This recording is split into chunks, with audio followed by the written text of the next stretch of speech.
Sejam todos muito bem-vindos. Bom, na live de hoje nós vamos falar sobre o caminho do processamento auditivo central. A gente vai memorizar, tentar criar algumas estratégias de memorização para entendermos melhor o caminho que o som faz depois da cóclea, depois da audição periférica, né? Na faculdade a gente estuda muito a audição periférica até cóclea. E como que a gente estuda isso na faculdade, né? Por meio de desenhos, repetição, falando. Por quê? Para nós, quando a gente entra na faculdade, que não tem noção nenhuma do corpo humano, como funciona o cérebro, os sentidos sensoriais, até fazer sentido para a gente, nós precisamos estudar a estrutura e a função, para depois saber a alteração. Então, foi muito mais fácil o processo para mim aprender sobre o processamento auditivo, porque eu sempre amei anatomia e fisiologia da audição. E eu não fiquei só até a cóclea, mesmo trabalhando só com aparelhos auditivos e depois estudando eletrofisiologia da audição, eu fui estudar o cérebro. Então a audição central, ela faz parte deste estudo da audiologia. Só que a partir da cóclea, a gente não tem tanto na literatura os desenhos de anatomia, associando com a funcionalidade. Então, quando a gente vai estudar o processamento auditivo, a gente só imagina teste e terapia. E aí a gente fica perdido se a gente não entende a estrutura que está sendo estudada, as funções de cada estrutura. Então eu quero trazer para vocês aqui como eu aprendi, como eu estudei e tentar ajudar vocês aí, tá? Então eu quero convidar você que está aí nessa live hoje aqui comigo. Se você quiser aprender esse caminho e memorizar, te convido a pegar um papel, uma caneta para nós desenharmos. Ai, Larissa, mas eu aprendo muito mais ouvindo. Ótimo, mas quando a gente fala em memorização, a gente precisa utilizar nossas outras vias de entrada de informação. Inclusive, essa é uma orientação que a gente precisa ensinar para os pais. Cada pessoa aprende de um jeito, mas quando a gente utiliza todas as nossas vias sensoriais para receber uma informação, é como se a gente fizesse mais conexões cerebrais. Então, esse estudo do processamento auditivo requer mais associação de ideias, para que o quebra-cabeça se monte, para quando a gente for pensar no teste que vai aplicar, na interpretação do exame, a gente saiba o que está sendo dito ali, naquele local, naquela função, naquela habilidade. Então a gente tem que estudar o processamento auditivo como se estivesse estudando anatomia e fisiologia da audição igual na época da faculdade, e repetidas vezes. E a gente também fez isso depois na audiologia, para aprender mascaramento. Todo fonoaudiólogo passou por esse processo. Seja você audiologista ou terapeuta que vai fazer o exame ou que vai tratar, você precisa entender a anatomia e fisiologia da audição central, tá? Então eu te convido a pegar aí um papel, uma caneta e nós vamos desenhar. Vai sair umas coisas lindas. Não sou boa de desenho, mas eu quero que você aí se vira com o seu desenho, eu me viro aqui com o meu desenho e juntos vai dando tudo certo, tá bom? Então, preparados? Eu vou só recapitular com vocês, tá bom? Então, pavilhão auricular, e aí vem o conduto auditivo, e aí vem a orelha média, né, com os ossículos, e aí vem a cóclea. É isso aqui que a gente estuda muito. E por que que isso é importante para o processamento auditivo? Já respondendo algumas perguntas, fez só o exame de PAC, já concluiu que tem transtorno, né?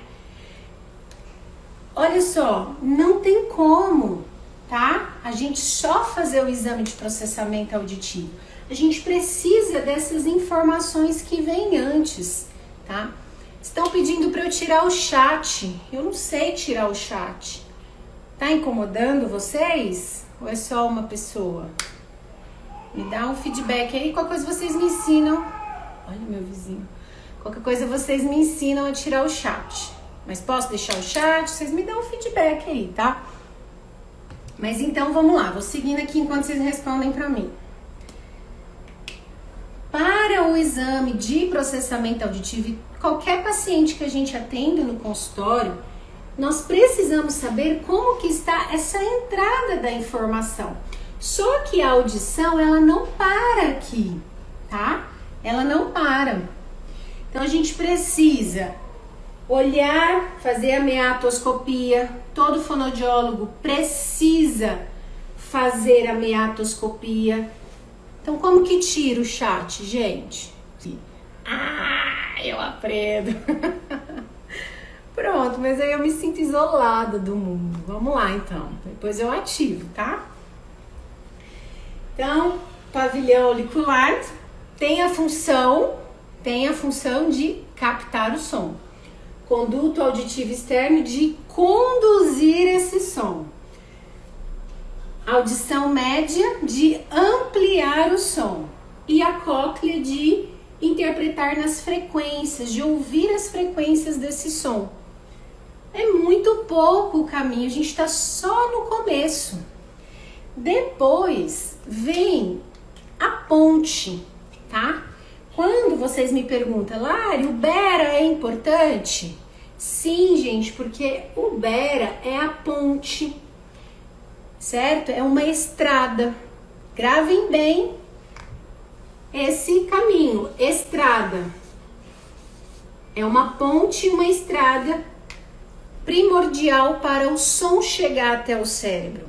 Então, o exame de Bera vai nos dizer se essa ponte está boa, ou se ela está quebrada, ou se ela está mole.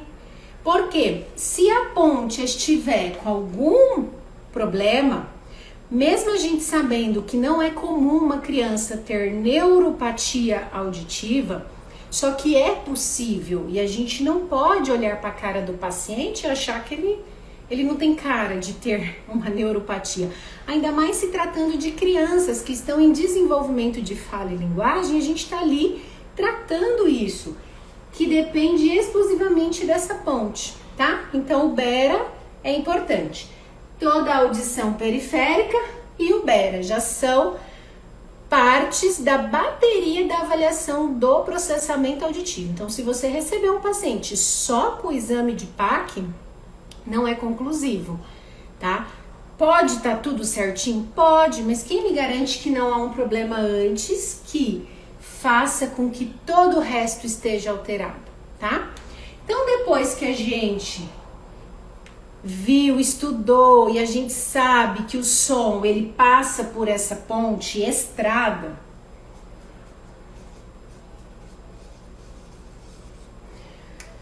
e aí esse som vem pela estrada dos dois lados, né, gente? Porque nós temos duas orelhas, então a gente tem que entender que o som ele vem binaural. Por isso que quando nós vamos estudar sobre o PAC, a gente vê muito binaural, né, ipsilateral, o unilateral. Então, essa estrada, o nervo auditivo, tem dos dois lados. Então, quando a gente vai estudar o processamento auditivo, a gente está estudando duas vias auditivas, a da direita e a da esquerda. Por isso que no exame tem muito orelha direita, orelha esquerda, só orelha direita, só orelha esquerda. Porque a gente quer saber se esse som ele está sendo eficiente na condução, tá? Das duas vias auditivas e se uma orelhinha está fazendo muito bem a sua função e essa também. Então, por isso que os testes, a bateria de teste do processamento auditivo, ela é tanto binaural quanto unilateral. tá? Pra gente poder avaliar essas vias. Aqui, então, a gente tem essas duas estradas, nervo auditivo, que vão se encontrar no tronco encefálico, certo? O tronco encefálico é a estrutura que vai conduzir esse som para o cérebro, tá? O tronco encefálico é como se fosse o tronco da árvore. Não existiria árvore se não existisse tronco, tá? Então, o tronco encefálico, ele é muito importante na condução e na subida desse som. E aí aqui, claro, a gente vai ter algumas estruturas que a gente não precisa memorizar. Colícula inferior, núcleo caudal, essas coisas. Não, a gente só tem que entender que o tronco encefálico ele é muito importante para o processamento auditivo. Porque quando o som vem por essa estrada, eles precisam se encontrar, certo? Para ser levado lá para os hemisférios cerebrais. Vou fazer o desenho aqui, para a gente poder também desenhar o cérebro, tá? Vocês estão desenhando aí? Não dá para eu saber, né? Então, vamos lá. Aqui é o tronco, aqui é o caminho, a estrada. Aí aqui vem o tronco encefálico, que vai depois vir para os hemisférios. Olha que lindo meu desenho. Vocês vão dar print, postar depois. Os hemisférios que estão, gente, dentro do cérebro. Vão acompanhando aí. Nossa, não vou desistir de ensinar isso para vocês, tá bom? Então, o processamento auditivo, ele já começa aqui no nervo auditivo, tá? Esses sons se encontram para poderem juntos caminharem para o cérebro, tá? Quando eles estão aqui no tronco encefálico, que é a continuação dessa via auditiva, esse som que veio da direita e veio da esquerda, eles precisam subir juntos. Por quê? Se eu tiver qualquer alteração aqui nessa via auditiva, seja da direita ou seja da esquerda, o som já vai chegar falhado lá em cima, tá? Então aqui é muito importante haver interação auditiva. Quem já ouviu isso em alguma aula de PAC ou já viu no teste, né? Quando pegou um teste para interpretar, ou então foi ver a bateria de testes que podem ser aplicadas e viu lá interação auditiva. O que é interação auditiva? É as vias auditivas trabalhando em conjunto para levarem esse som aos seus destinos, tá?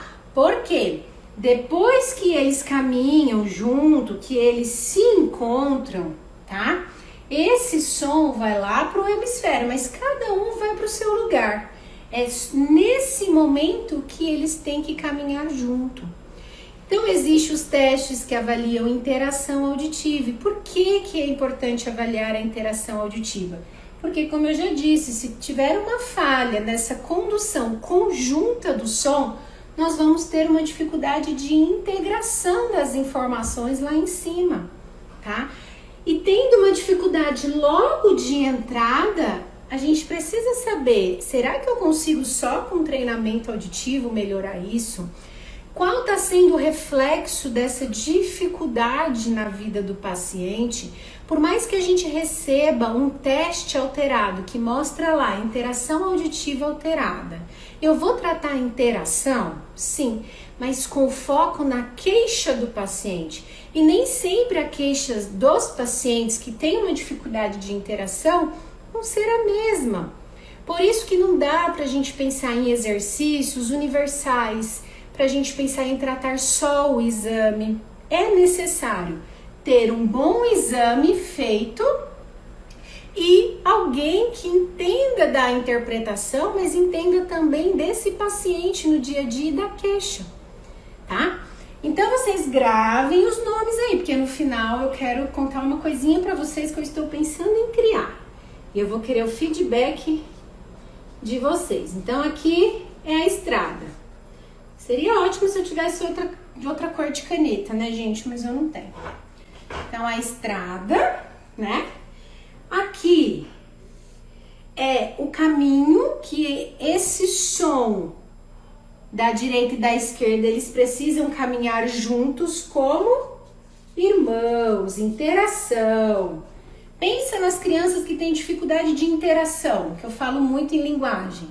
Interação é o quê? Junto, perceber o outro em conjunto, tá? Então interação é isso, é memorizar, beleza? Quando esse som ele finaliza lá no tronco encefálico, o som que veio da esquerda vai para a direita. E o som que veio... Tá trocado, né? O som que veio da esquerda vai para a direita, ok? E o som que veio da direita vai para a esquerda, ok? Então, olha só, há um cruzamento das informações. Esse som que foi aqui para a direita, que a gente sabe que é o hemisfério direito, nada a ver. Que a gente sabe que é o hemisfério direito.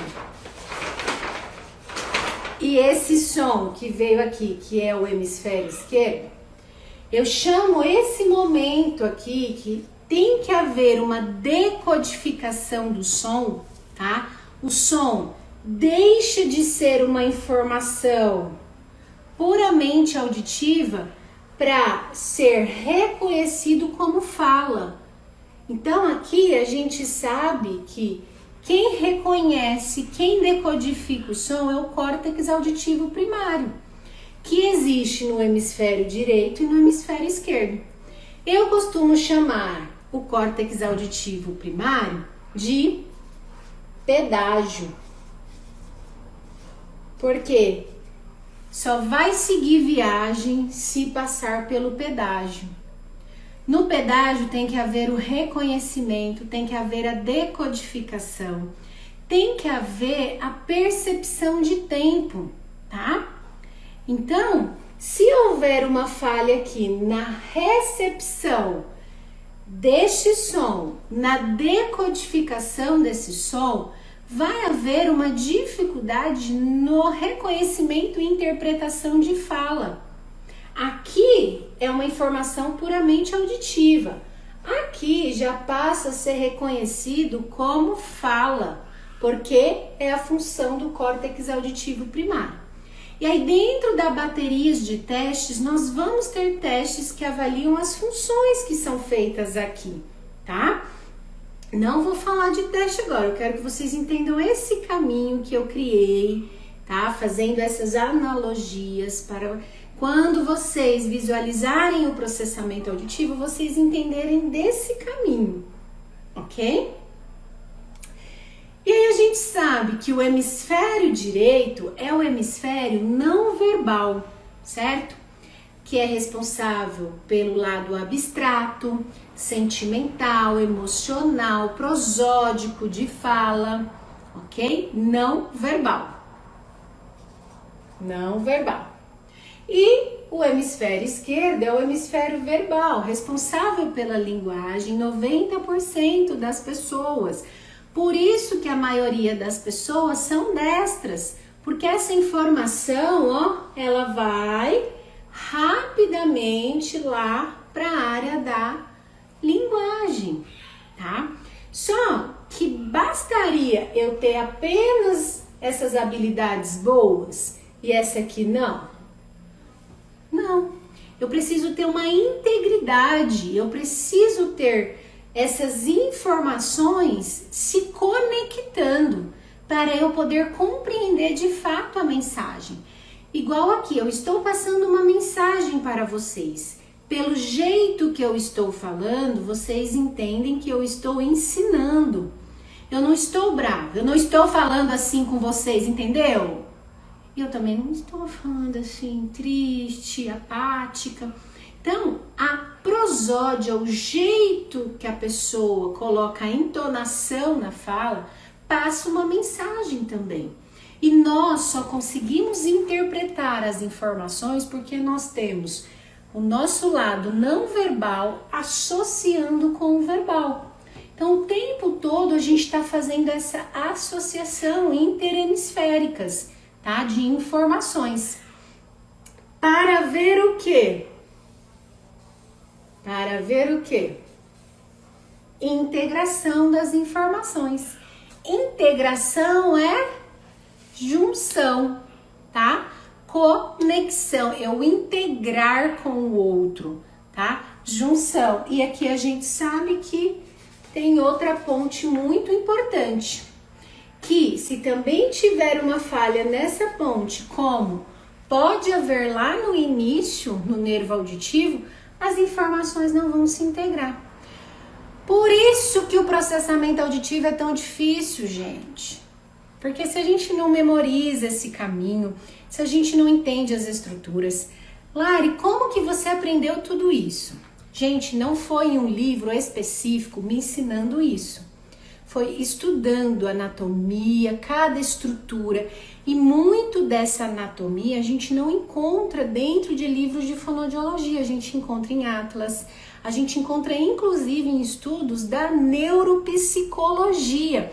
Porque a neuropsicologia, ela estudou e estuda há muitos anos, antes dos fonoaudiólogos, o processamento da informação, tá? Então, o processamento da informação essas informações entram. E nós, fonoaudiólogos, começamos a estudar o processamento da informação auditiva. Para eu poder estudar o processamento da informação auditiva, eu tenho que ver como essa informação, ela acontece, ela entra. Então, a gente tem que ir estudando para associar isso, tá? Mas, dentro de estudos da neuropsicologia, por exemplo, quando vai falar da relação interhemisférica, você vai encontrar a palavra integração. Você vai encontrar informações em estudos da neuropsicologia, quando fala da funcionalidade do tronco, sobre a importância que ele tem na condução desse som e no processo atencional. E a gente vai associando com o que dentro da fonoaudiologia a gente tem de estudos, tá? O tratado de 2015 não tem disponível mais, então eu ainda estudo pelo tratado de 2011. Todas essas habilidades que eu falei para vocês, tá? De interação auditiva, de decodificação, de resolução, de reconhecimento, de integração, tem no tratado associando com os testes, tá? Mas eu tô trazendo bem resumido aqui para vocês, porque também não está assim detalhado. A gente tem que ir lá no primeiro capítulo, depois no último, e montando esse quebra-cabeça. E por fim, para esse quebra-cabeça ser montado, a gente tem que ir para a prática, tá? Para a prática. Então, esse é o caminho. Eu vou abrir os comentários, porque eu quero saber. Deixa eu ver se eu vou saber abrir os comentários agora. Ativar comentários. Ativei! Pronto. Gente, vocês entenderam? Vocês entenderam? Vocês não, né? Vocês entenderam? Eu quero resumir para vocês agora uma analogia que eu criei, que se vocês gostarem, eu vou criar um vídeo animado para ajudar vocês na prática, tá? Então vamos lá. O som da direita e da esquerda, eles vêm por uma estrada cada um. E aí eles precisam se encontrar. Para se encontrar esse som da direita e da esquerda, a primeira habilidade que tem que ter é Atenção! Que vocês vão ver como figura fundo, tá? O que é figura fundo, Lara? É um processo atencional que a gente tem que ter. Que processo atencional que é esse? É quando eu consigo excluir outros estímulos e focar no que é mais importante para mim. Então, esse som que tá vindo da estrada e da ponte da direita e esse que tá vindo da esquerda, eles precisam se encontrar para juntos caminharem como irmãos. Se eles não caminharem junto, eles têm uma falha em interação. Por isso que eu falei para vocês desenharem aí, gente. É interação, tá bom? Se houver uma falha nessa interação e na condução desses sons andando como irmãos, vai haver uma falha em todo o resto, principalmente na integração. Porque se eu não interajo, não dá liga, eu não junto, tá bom? Então esse som, cada um depois vai para o seu pedágio, para ser reconhecido e decodificado, para deixar de ser apenas uma informação auditiva e se tornar um reconhecimento de fala, um padrão, tá?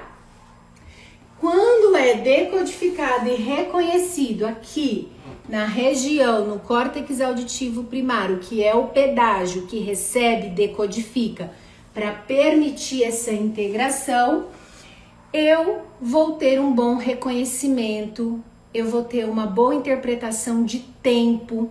E aí que vem outra questão. Eu posso ter uma falha aqui, eu posso ter uma falha aqui, ou eu posso ter uma falha no pedágio, ou eu posso ter uma falha em tudo, ou eu posso ter uma falha só nesse pedágio, ou só nesse pedágio, ou nos dois pedágios. E, consequentemente, eu posso também ter só uma dificuldade nessa ponte que junta as informações. Por isso que eu tenho que interpretar um exame para saber onde que está a dificuldade da criança. Mas a criança, ela pode ter uma dificuldade em tudo. E aí eu vou tratar tudo? Vou tentar dentro do que é possível na minha terapia, levando em consideração a queixa, tá? A queixa.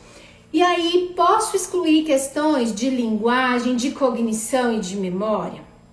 No momento de avaliar, a gente tenta excluir, para a gente saber de fato esse caminho que eu estou mostrando para vocês.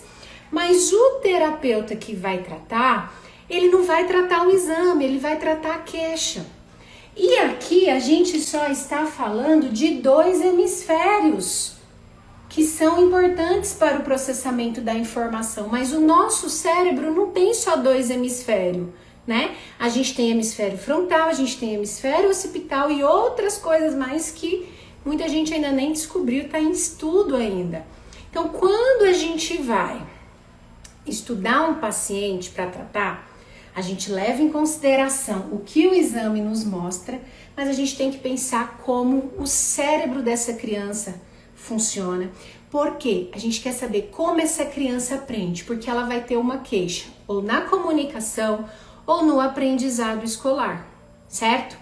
E comunicação e aprendizado escolar não é só auditivo, depende de planejamento, de memória, de execução, certo? Inclusive para o paciente poder dar uma resposta para o avaliador no momento do exame, ele não está utilizando só os hemisférios, ele está utilizando o frontal.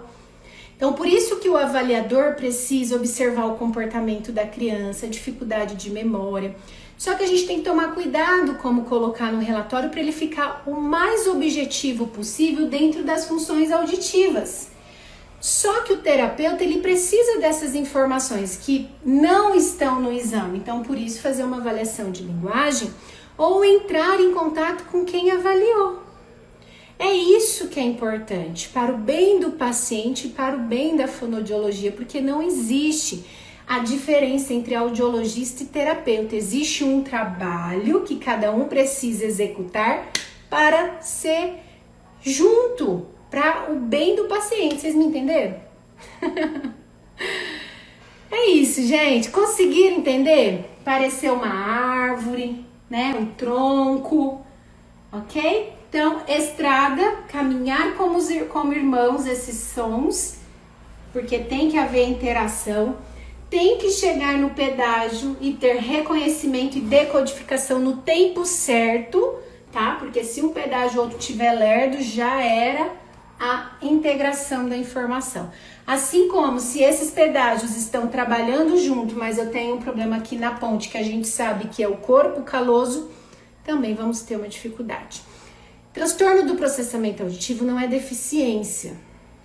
Por isso que a gente não pode falar de estruturas, tá? Anatomia dentro de um exame, dentro de um relatório.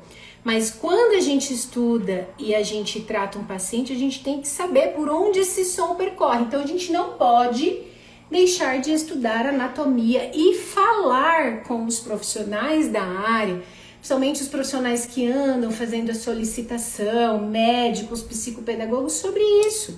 Porque eles vão ver que a gente domina, que a gente sabe o que está sendo feito e que requer muito, muito estudo. Então a gente tem que compartilhar informações sim, tá bom?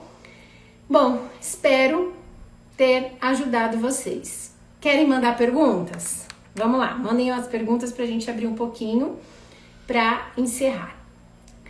As lives, elas ficam salvas só por alguns minutos, enquanto eu salvo na minha página lá de pastinha que eu tenho de lives, mas nenhuma live minha fica salva no meu feed. Eu já acho que expliquei em algumas lives que live é um momento em que eu tenho que prestigiar quem tá aqui ao vivo assistindo e aprendendo comigo. Não é um conteúdo para post e feed de Instagram, é realmente uma aula que se beneficia quem tá aqui. 115 pessoas ao vivo comigo, tá bom? Que pararam tudo, assim como eu parei tudo também, tá bom? Não tem pergunta, gente?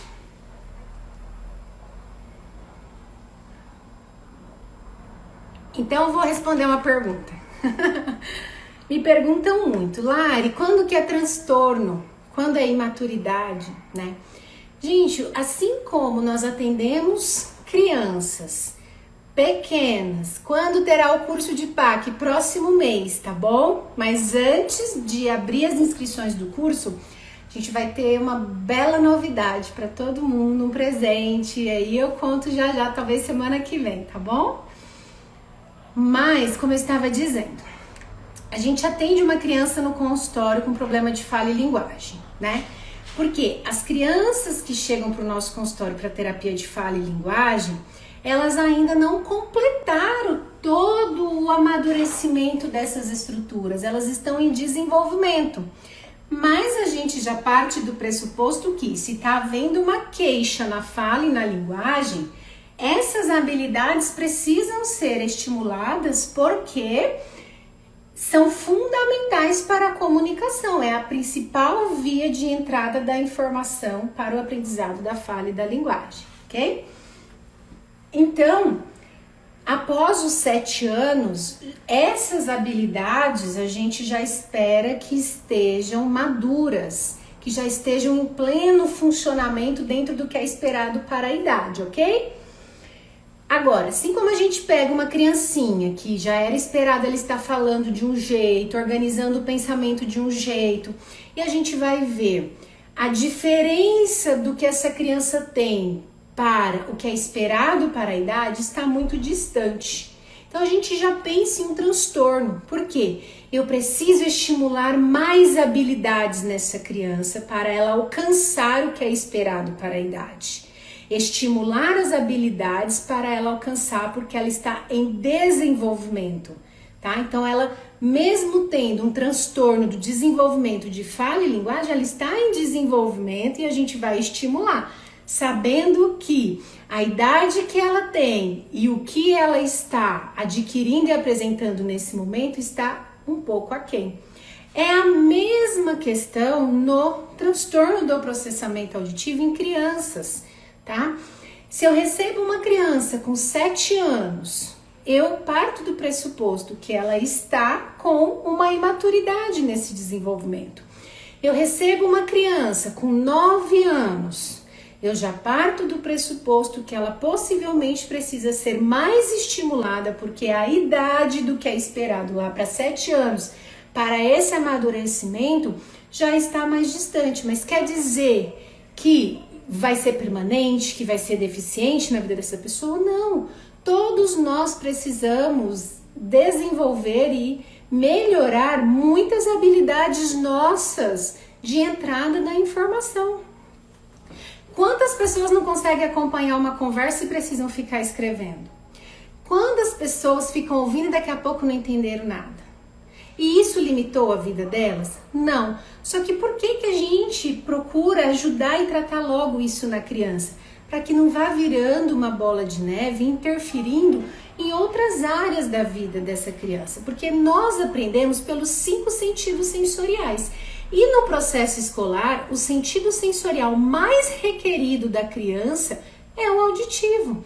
Então, por isso que ela apresenta dificuldade no processo de alfabetização. Se eu tenho uma criança que vai para a alfabetização carregando alguma defasagem de fala e de linguagem, eu já sei mais ainda que eu preciso estimular esse processamento auditivo. Eu só preciso saber por onde começar. Por quê? Uma criança que tem trocas na fala e na escrita, ela possivelmente vai ter uma dificuldade aqui no pedágio, na decodificação, no reconhecimento, no tempo, porque fonema é tempo. Para eu entender o tempo de um fonema e de outro e saber a diferença, eu tenho que ter uma boa decodificação. Então tem muitos estudos mostrando essa relação, mas é só aqui que essa criança pode ter dificuldade? Não. Então por isso que eu não olho o exame só onde está alterado, eu tenho que entender se há alguma dificuldade que antecede isso, certo? Para eu poder estimular a hierarquia, o que vem antes. Porque se eu começo já estimulando decodificação nessa criança, vai ser muito difícil se ela tem uma dificuldade atencional. Ou então se essas vias não estão caminhando junto, eu fico lá estimulando e pensando, exercício de decodificação. Que exercício eu vou criar para decodificação? Essa criança está com dificuldade em decodificação? Mas antes tem habilidades que precisam ser trabalhadas para a decodificação melhorar. E, gente, nós estamos falando de estrutura, tá? Estruturas que desenvolvem e são responsáveis por habilidades auditivas. A gente trata habilidades, tá? Partindo do pressuposto que essas estruturas precisam amadurecer. Mas e se de fato essa criança tiver uma dificuldade genética, algo mais orgânico? A gente tem que entender isso e observar se a gente está ajudando de alguma forma. Por isso que não é só o exame melhorando ou não melhorando que nos dá um sinal se essa criança está evoluindo ou não. Por quê? Porque a gente não trata o exame, lembrando que a gente trata o quê? A queixa. Então também tem outras formas de eu ajudar essa criança no meu processo de terapia do processamento auditivo. Que aí eu vou contar mais nas lives, tá bom? Vou contar mais em aulas que eu estou preparando, em posts, e nesta semana que vai anteceder a abertura do curso de PAC, que vai ter um nome bem especial, enfim. Não vai ser igual ao workshop de fala e linguagem, tá? Vai ser um pouquinho diferente. Então, gente, contem aqui pra mim, pra nós finalizarmos, o que você memorizou e aprendeu. E resume em uma palavra aí, o que você aprendeu e memorizou dessa aula.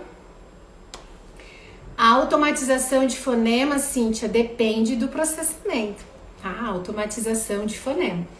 Por isso que terapias fonológicas, eu faço terapia do processamento auditivo, partindo do pressuposto que isso aqui está precisando ser estimulado.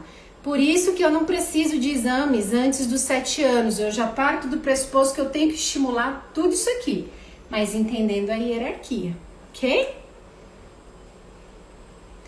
Indica um exercício de interação ou integração auditiva. Tatiane, não vou indicar porque é uma live aberta, né? Tem muitos profissionais que eu não sei se são fonos aqui.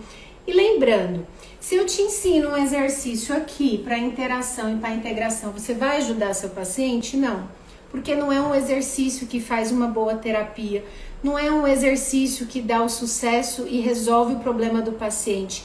É um conjunto de exercícios e de estratégias que não são só com o paciente, dependem da família e da escola também para que essa criança tenha sucesso. Não pensem no exercício, gente, antes de entender o raciocínio clínico, tá bom? Por isso que alguns pacientes ficam tanto tempo em terapia, porque às vezes o profissional está pensando só no exercício, assim como em fala e linguagem, né, gente? Às vezes a gente pensa tanto só no exercício, no exercício, no exercício. Se você for todo dia para academia, só fazer exercício, mas você não mudar a sua vida, se você não melhorar a sua alimentação, o seu sono, vai adiantar alguma coisa? É assim no processamento auditivo. Acho que meu marido deve ter ouvido esse exemplo, ele vai gostar, que ele é do mundo da academia. Então é a mesma coisa na nossa prática, tá, gente? O exercício complementa, mas o raciocínio clínico é o que traz o sucesso para o nosso paciente, tá bom? Então, obrigada para quem esteve presente aqui comigo, que gostou. É com carinho e amor que realmente eu ensino aí para vocês, tá bom? Então, tchau!